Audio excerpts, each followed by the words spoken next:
She not get no milk out of it, She not get no milk out of the cushion, And she suck it like it's her mommy. One of the reasons why you do not take children from their parents. If you're growing your child, grow your child yourself. When you give your children,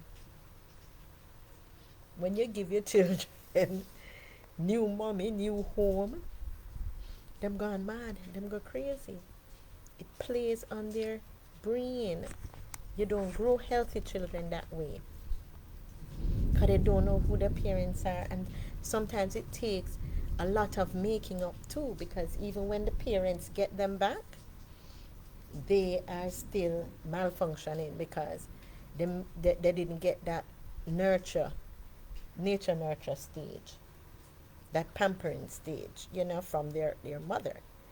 As I said, we found her in the backyard with her brother, endangered because the dogs them was around, and I just thought keeping her inside, feeding her from the nipple bottle would have been a safer alternative, because the mother didn't come back for them. They just abandoned them in the backyard. I don't even know if they abandoned them or they went back, but sweethearts, see her there sucking on our cushion same way. I got trouble her. Should I trouble her? I bathed her a while ago because I said you haven't gotten a bath in a while, and the thunder and the storm and the rain going on so badly outside. So I bathed her. But look at her face.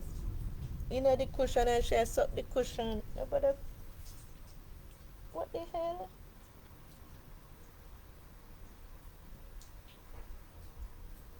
She not get nothing out of it, Because it's cushion. Sponge. Material cloth. And she suck out her. If you ever hear,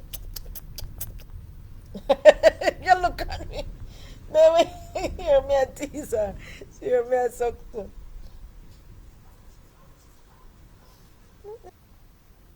I'll try to look for see if we can see. No, sir. This a madness.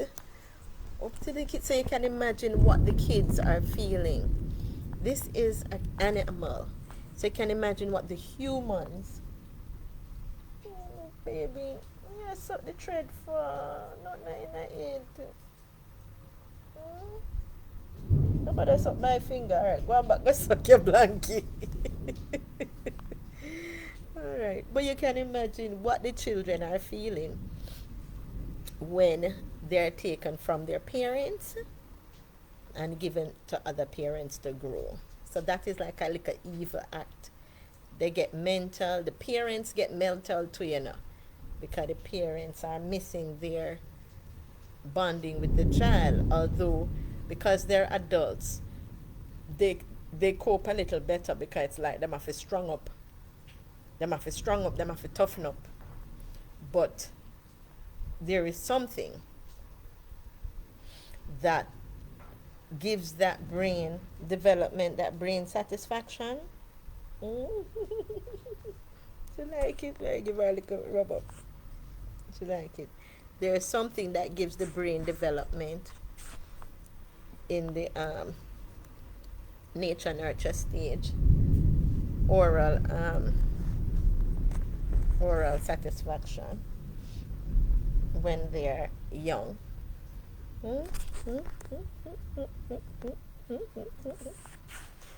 She's here beside me. That's her little comforter, but she's very clingy. Frisky is very clingy. Yeah.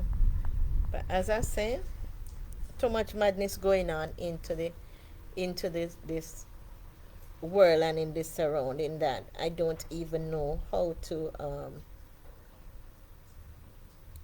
think about that, because it's so scary, especially when you hear, they get such a beating from their peers, and they're hospitalized, or they had to rush them to the hospital, or whatever.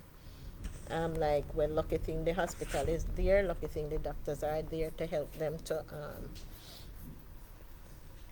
to help them to ease whatever pains that is being inflicted upon them, right? But why they want to beat each other? Why they're so quick to hit? Mm? And then no, keep your hands to yourself. First rule of school, keep your hands to yourself. That's the first rule of school. When you go to school, keep your hands to yourself. Right? Both teachers, nurse, peers. If somebody step on your toe, step on your shoes. Yes, your shoes is that expensive. But why wear an expensive shoes when you're gonna have to kill somebody if them step on it, and you're going into a crowded environment which it's practically impossible for you to come out of such a crowded environment without somebody stepping on your toe. Isn't that a kind of madness? I think that's a madness. If you are going to believe you're going to wear your most expensive shoes into a crowded venue and come out without somebody stepping on your toe, you're mad. You lick your head, because that's not rational. You don't put yourself in a crowded environment and expect them to see your shoes, or yes, you want the attention, but I better you did go up on the stage and put your foot up in the air and say, today guys, I'm wearing my clocks. Go up on the table, yeah. The table, because you know the stage is in the auditorium. Yes, it's in the hall where they she's quite comfortable in my arms, listening to me talk. You see? Yeah, the stage is in the auditorium of the school hall. So, but I mean, you go on the table then, wherever it is that you're having that crowd or whatever that you want them to see you.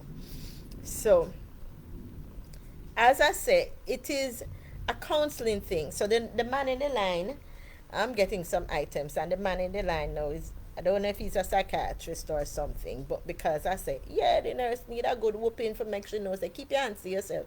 The child did something wrong. You need to report the child. You need to put the child in timeout. Because even adults need time, you know, children need timeout too. Sometimes going back to school, blending back into society can be overwhelming. So a timeout. But why is this beating thing? Everybody quick to beat, want to beat. If the parents at home beating their kids and then they come to school as a safe refuge away from home to learn what they're supposed to be learning on the social side, because if you go to school, I don't think beating is a part of teaching your children properly in the public school system. Because when you go to work, them can beat each other to your teacher. Your boss can beat you, because going to school, you know, let's rationalize now. Going to school is learning a skill, a talent, how to socialize with your peers and even other people that is older, because after you're in the class, you get break time where you have to go outside and socialize with older kids. Now you have children who prefer to hang with the older kids too, because I was like that sometimes. You know, a few of my friends was like that. We love hanging out with the big kids. You know, we think we're big before time. So sending your child to school is actually to learn what it is that you need to do to survive in this life. You need to learn a talent, you need to learn a skill, you need to learn the academics, whatever they're teaching you, the theory and some practical, you get to practice some and stuff like that. So going to school is very important to learn, to grow the child so they can learn how to become a productive adult in the future when they get there. Sometimes you learn from the hidden curriculum, which is a curriculum of which The teacher doesn't know. Why you biting me, Fiskin? Don't bite. I'm gonna throw you off of my lap if you're gonna bite. Watch her watching me. Any movement, you say, okay, okay, my turn. Yeah, so going to school, they learn from the hidden curriculum as well, which is a curriculum of which the teachers don't even know what they are learning. Only the children knows, and that is if they're gonna talk what they're learning, because they may not talk. So it's just something that the kids alone learn and know, right? And they learn it from the peers or whatever is happening around, and even observing the teachers, because they observe teachers' behavior, and that's a part of the hidden curriculum. So children learn a lot from observation, so you cannot cut out that out of what they're learning. So therefore, when they're thinking and writing, you have to consider what was in that environment that they have learned and implemented in their whole schooling. You can learn it by the things they say, what comes out of their mouth. um, Sometimes you ask them to write an essay, write a story, and you see what they write. um, what they write normally comes from either, or what they're saying comes from home or the school. If they go to church, then the church will be a part of it too, part of their education. So you have three primary education going on into the child's life. The home, that's the first primary education. Then you have the school, and you have the church. Or you might have the church first and the school, because remember, as babies, you carry the child go to church before they even start going to school, because the school is the later one. But some people may not take their kids to church, so that is cancelled out of their education. But they learn from other kids that go to church, and maybe they come into the school and share what they learned at church with their peers, which becomes a part of the hidden curriculum. So your kids are learning all sorts of things, guys, especially when you put them in the public school with the big amount of crowd.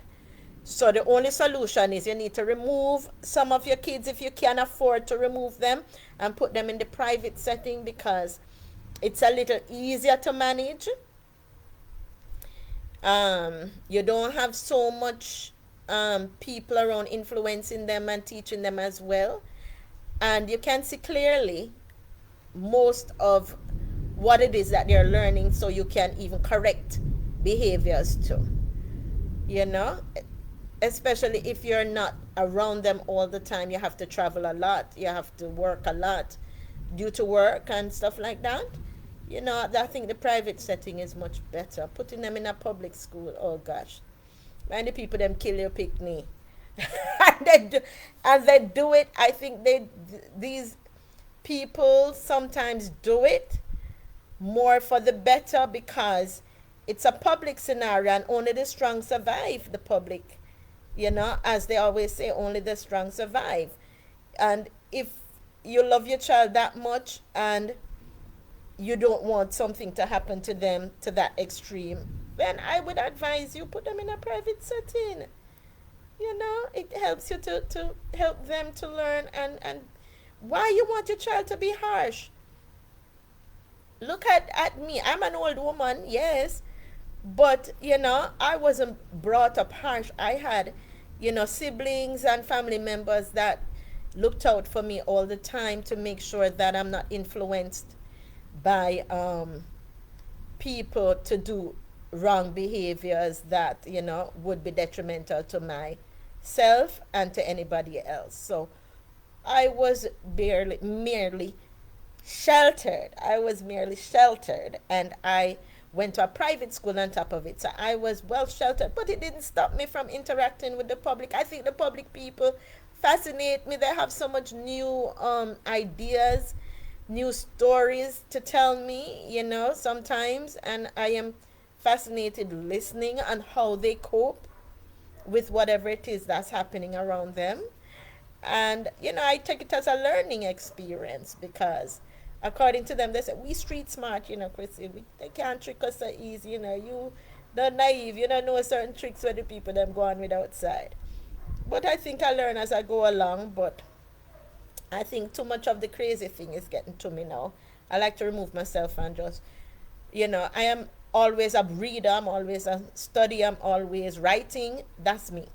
That's me. So people who don't know me and trying to get out of me what is not into me, it annoys me.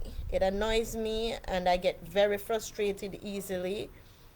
And I recline to my safe space, which is my room, my bedroom, my home space, where I feel more comfortable. And, and I have a way where I just shut down. When I shut down and I go into my studies, my reading, my activities that I love, like my dancing, my singing, my performances, things that I enjoy, because people just feel that they should tell you what to do, or they should push you around, or they know you. And I'm like, if you know me, you would know that all that drama and noise gives me a headache. And I always tell you guys, I get a headache very easily because I am not accustomed to all that noise that you guys make. The trucks, vroom, vroom, vroom. The bikes, vroom, vroom, vroom. Consistently. It's annoying. In addition, you the whole heap of cussing, the vernaculars, Jamaican vernaculars, the whole, that's just too much. So yes, say we don't want the children to learn all those things, so not put them in public school, so them things then not frighten them. It frightened me, but I am still alive, and I know where I belong, and I know my space, and I know what I like. Yeah, and it all boils down to socialization. When I'm ready to, put myself in such abusive situation with all the noise and the shouting and the yelling and all those things, because that I consider abuse. When people have to be shouting around you, or there's silent abuse too, There's silent abuse when you're doing things and people are indirectly sabotaging you, annoying you. That is silent abuse. People like that is a public behavior where they learn it in the public school. So like when other people are like doing their thing, then you have some now in the classroom that ignores what they're doing in order to keep focus on what they need to learn. And then in addition, because the person was doing what they're doing, they become revengeful. Revengeful is where they silently go around and irritate that person because that person is not doing what they want them to do. They're steering differently. So they are not accepting of the person's malfunction in that scenario, because they felt that person should join with them to doing all that silent behavior. But suppose the person cannot understand what the teacher is teaching or whatever, and the child now is rebelling, making noise to draw attention, to say, I'm not getting this, I'm not understanding. A child like that needs to be put in special ed, special care, because it's unable to learn in that kind of silent environment. So in the meantime, when the quiet people are, acting quiet, but underneath their breath, they're going and irritating the child, saying you're dunce, or you're fool, or you're stupid, or, trying to, sabotage their work, stealing their books, because they do that. Steal their books, write F words and B words and all sorts of curse words and vernaculars on their in their books or in notes and throw it at them, stuff it in their bag, that is a form of aggression of which the teacher does not see, but the loud child now will bawl out and make noise. So, guys, I am just saying I am sick and tired of all that, of that um, aggression, indirect aggression, quiet aggression, loud aggression, all that. Sometimes I need a timeout for me away from all of that.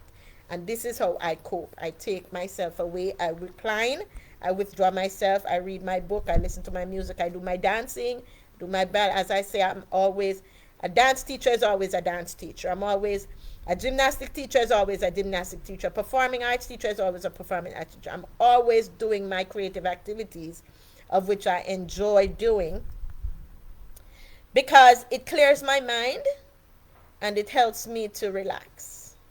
It's another way of relaxing for me. So I might not relax like everybody else because I was taught differently. I grew up in a family with a whole lot of people.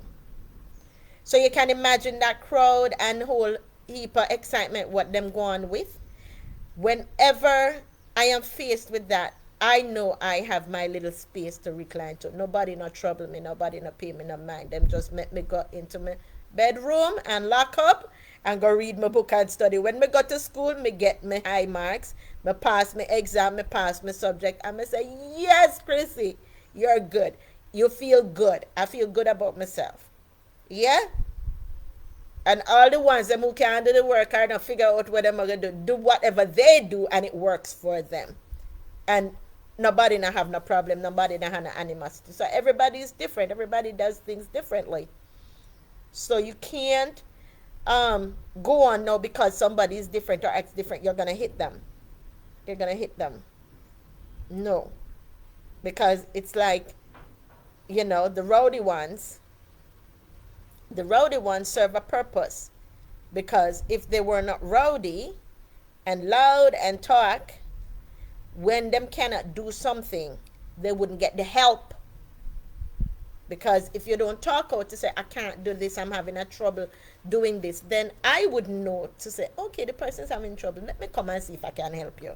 But instead the person bawl out, me can't do it, and you go beat them. What the hell? Yeah, you should hear Kitty say, yes. I can't believe you should see her facial expression.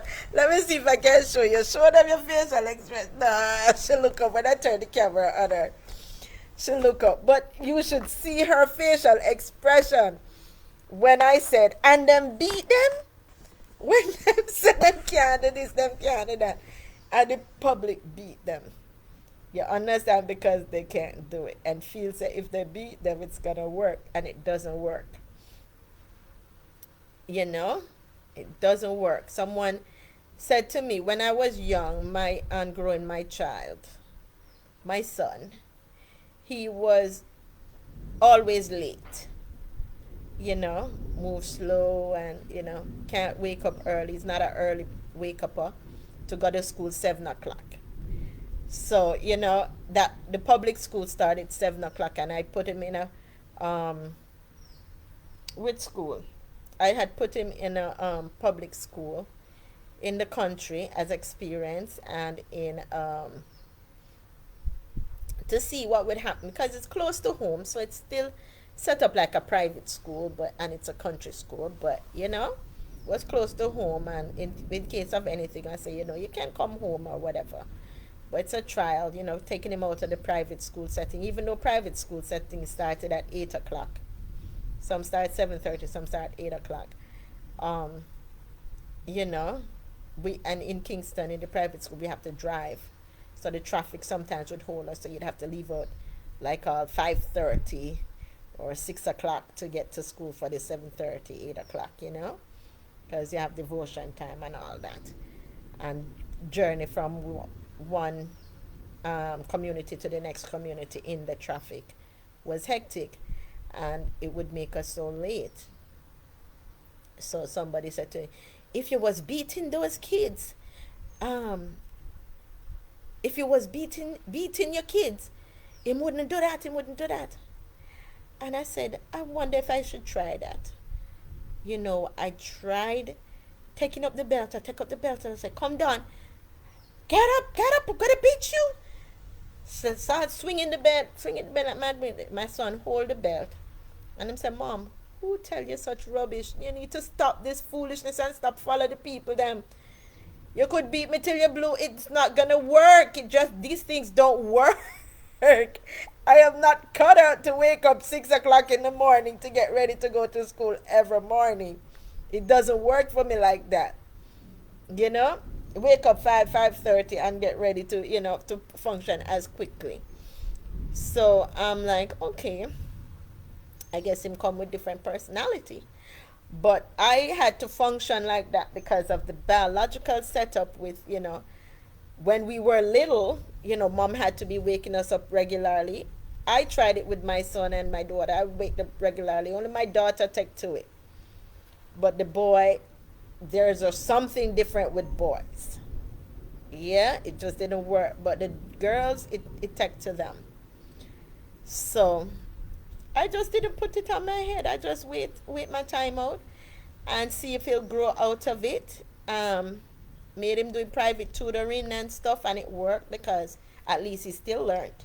It cost me more, but he learned whatever it is that whatever subject the lesson plan entailed and the curriculum expected of them to learn with certain subjects. So I realized that as an adult now, if he used to do something early, he would wake up and go do it. He knows the importance of it.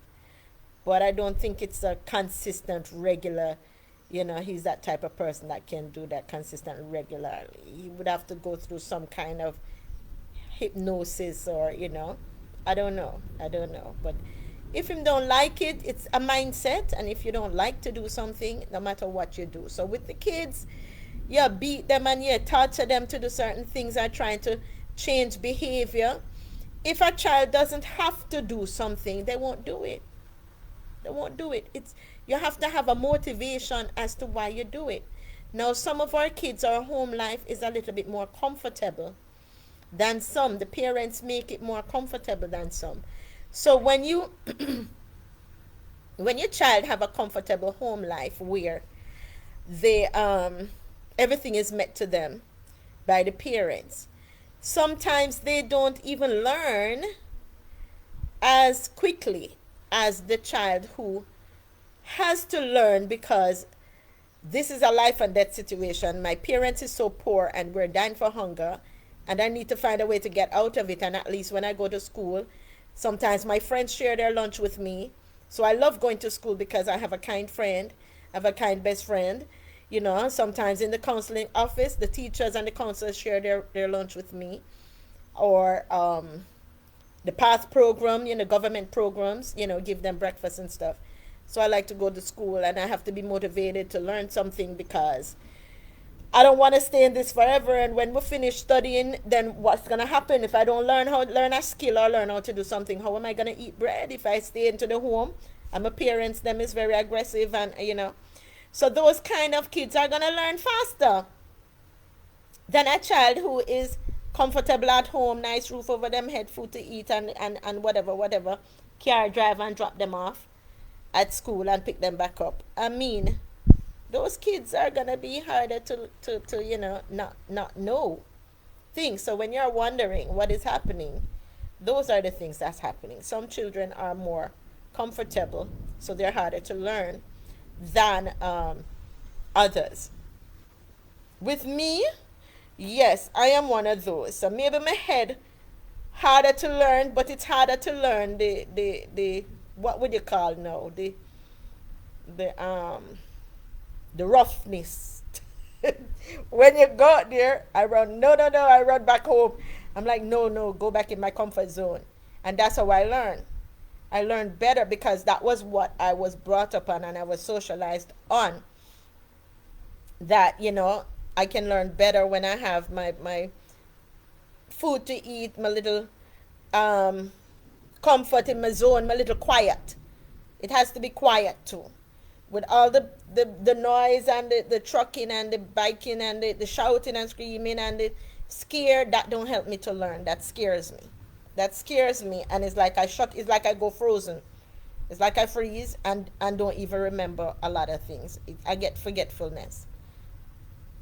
So guys, that's just me in the way that I was socialized. So I guess for those who don't know and trying to help and wanted to help and can't figure out what's going on with me, that's what's going on with me, right? I am just not coping as expected or like how they would think other people would have been able to cope because of socialization.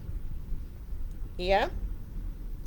So now think about it. If you want your kids to grow up aggressive, from the aggressive survival environment, or you want it to be a more subtle, calm person. I am subtle and calm until faced with aggression.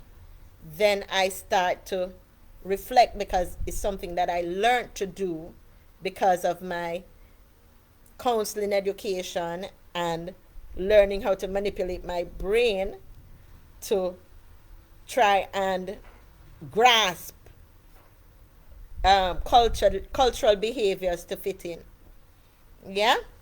So when you're out there, when you're traveling, you know, as I studied, you have to desocialize to resocialize. So therefore, you have to pay attention to what the other cultures do to fit yourself in, so you can work um, as well as they are working in their setting. So when I suggest I want to go and experience um, the farm work and all those things that the people are offering to Jamaicans who are looking jobs and who, feel that, they could do good or in a situation like that. Yes, why not? I mean, one life to live. If you don't experience what you want to experience, how you live the life, you're not living a life. You can't live a life pertaining to what somebody else wants you to do. You live a life pertaining to your choices and what you want to do with your life. And that would make you a happier person, I feel. Because I can say I've been there, done that, and I did what I wanted to do, not what you want me to do. You understand? I want to do what I want to do. And if I did this and did that and said, I did my part, and that's my part. Yeah? And I feel like taking myself to do something more or something else somewhere else. That's me living. That's me living. I love being multi-talented. I love being multicultural. I love, experiencing different culture. I love living the life, because it's one human life we get, one human body is temple of the Lord, one human life to live it into. When you're dead and gone, it's gone. They're gonna say, did you do this? What did you do with your life? As my kids always ask me, Mommy, what did you do with your life? Did you live your life? Did you enjoy your life? And I would like to say, yes, I did. I would like to say, when me dead, when me laid, and I should be smiling. I should have stories to tell. If I live till I'm 70 and 80 and 90, I should have a lot of stories to share with people on my experience of living. When I traveled overseas, when I traveled to this one, I remember sharing my African experience with some people who was telling me about black prejudice and stuff like that. And I'm like, but in Africa, there is prejudice amongst the black people too. So don't think it's only white people prejudice black people. You have black people prejudice black people, and black people sell out black people, and them enslave us to the white people. So when them a carry on about them scared of white people and them are prejudice we and whatever, you ever think about your own black people are prejudice enslave you too? So at the same time, you have to be careful and pay attention, because some of them not like you because you look like them and them not like you. You're black and them not like you. So what you gonna do? Only because of a skin color, oh, you too black. Me not like nobody too black. What the hell? I mean, this is what I experienced going out there and interacting with people in the public. You understand? And I can see with Spice, when Spice shared that she has been faced with prejudice all her life, and she had to figure out how to survive it. And she survived it today to come and see another black girl, maybe because she weave her hair longer, or bleach out her skin browner or whatever, but felt that Spice was not human enough to even have an argument with her. The thing bun me so till. In Jamaican talk. It bun me so till. Yes. I was upset. I was upset for Spice. I wanted to cry. I wanted to show so much emotions for Spice, because I know she had to strong up, she had to hard up her heart. She had to, because if it was me, I would feel it. Chills. You know, when you feel the goose pimples come on you. To see that it's the same black people. Wish you did dead and all those things. It's not nice. It's so not nice. So not nice just because she have a different behavior from theirs. Maybe she might be a bit louder. Maybe she might be a bit aggressive in how she go about doing things. But she not hurt nobody. She'll do it for herself. If you take offense from what Spice does, that is you wanting to feel offended because you're bad mind and jealous. So you will hurt yourself because you can't stomach for see a black person fight on to stay alive and to struggle to survive in her in the gift of life that she was given to live in her way. Whatever she learned her way from her schooling, where she went, from her peers, her friends, the people who encouraged her, and the talent she felt she have. I can't, you know, when she gets sick, me never ever know what to say more than prayers. Prayers, you couldn't even talk. You can't even talk when these things happen. When these kind of catastrophe happen, because I'm like, oh no, what the heck?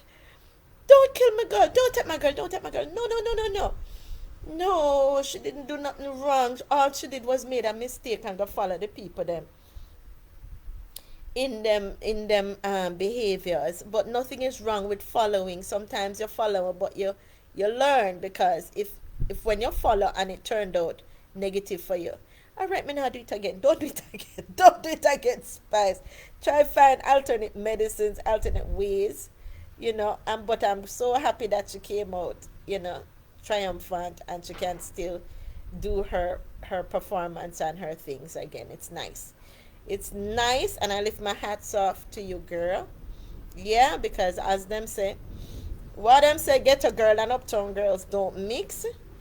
Me is a uptown ghetto girl. As my daughter, one time my daughter is giving me a good talking, and I don't know what to say. When I'm telling her, I'm learning to use the vocabulary, our vernaculars good. I can say the B words and the cloth words excellently, one after the other, right into the proper sentence. You know, Mommy, I know, so you're a skater a long time. I know you can do ghettoism long time, Mommy. You're a real ghetto girl. She was the man who was like giving me some reassurance. I don't know if she remembers when she was doing that, but I found it so funny. I was like, okay, let me practice up, because if I blunder on this thing and say foolishness, I'm going to be the laughing stock. When I'm practicing, it's so hard to figure it out. So the people, them, sister, don't mess with me, because I'm one of you. I am okay. Look at my kitty. Look at her. I'm sleeping with her foot up in the ear, tail up in the ear, and her head down there. Hi, my baby. They said, don't wake you up. She go bite me. She said, why don't leave me alone? I can't help it. I just like her. I like her. Okay. She give me trouble, you know. Sometimes I have to lock her up and say, okay, timeout. I have to put her on timeout too to keep her behaved because sometimes she just get wild and want play, play, play. All when I say no more playing now, I need to go do some reading. I need to do some writing and stuff like that. She get wild. So, as I'm saying, guys, you know, take it easy on the children. Yeah. Children is the future, and the children's gonna lead the way. A child will lead the way. It says so in the Bible. A child will lead the way. And you cannot have our children leading the way with the aggressive way you grow them. Yes? And then when they turn around being aggressive to you now, you want to punish them, you want to lock them up, you want to kill them. And it's you teach them that way of behaving and carrying on. Yeah? So let's love them. Love them. As I say, I always gush over babies and my kids and stuff. You know, I can't help it, but I'm not supposed to because they're grown now, they say. Oh, we're grown now, we're not babies anymore. So I have to let go and let the kids lead the way because whatever they do, you just have to be a supportive mom to join them and encourage them and give support, you know. You can't tell a child what to do because the child shall lead the way.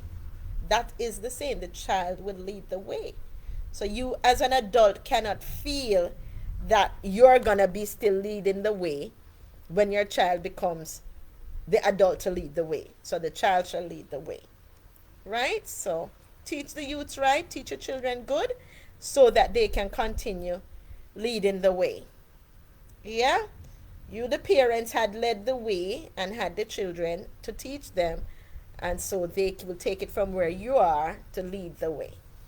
Yeah? Lead you in the way to go. Because you teach them. If you never teach them now, if it wasn't you who grew them and somebody else, then I'm sorry for you. Because they're going to teach you and lead you in the way that the other person taught them. And then you're going to be wondering. So you're going to have a relationship that you're supposed to be mending that is going to be challenging because the child is going to be, but you was not in my life as a child showing me what to do, teaching me what to do. It was somebody else who taught me what to do in their favor, their way. And now whatever I'm doing is in the other person's way. So how you want to come tell me now how to live my life?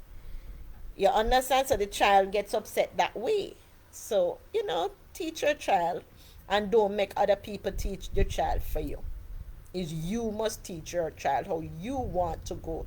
When the child is growing now, the child take it from you and grow it because in the end, you may even have to go live with your child as a senior citizen. And imagine if you not grow and teach your child right. If a peer beating you give your child might just come back around and give you a peer beating too. A slap you and a box you and a lick you down. Because of that you teach them when them little. You understand? Any of my children hit me, I'm going to say, but did I ever hit you? Why are you hitting me? Don't hit me. You understand? I have ears, can listen. If I'm doing something that's wrong, you just need to remind me over and over. Put me on timeout, just like what I did to you guys. Yeah? So teach your children right, my dear. And listen now for their abuse. Yes, them say, you know, that is where God steps in when you're totally abused. So me get enough share of abuse. So my God step in now and say, Chrissy, you need time out to sit back, relax, read your book. It's your birthday this week. Friday is my birthday, guys. It's me, myself, and I. So I'm going to find something constructive to do with my time. And, you know, make the best of it because that's what's given. That's what I get. That's what I get. And I appreciate it and I love it because that's what I got. You can't not love what you get. You have to say, I got this. Thank you, Lord. I appreciate it. Thank you, Lord. Help me to deal with it. Help me to make the best of it while I can. All right. So that's 45 minutes of my talking to you. Yeah. One of these days I'm going to give you some sing-alongs, you know. And I miss it, don't it? I've been too busy and sometimes I have to be overcoming sore throats and all sorts of things, ailments when I'm out there interacting and shouting and working so hard. I'm so glad for this time out to revamp my energies and find myself, find my likings again, find back me, you know? So later, guys, you take care of yourself and have a wonderful half day Wednesday, hump day.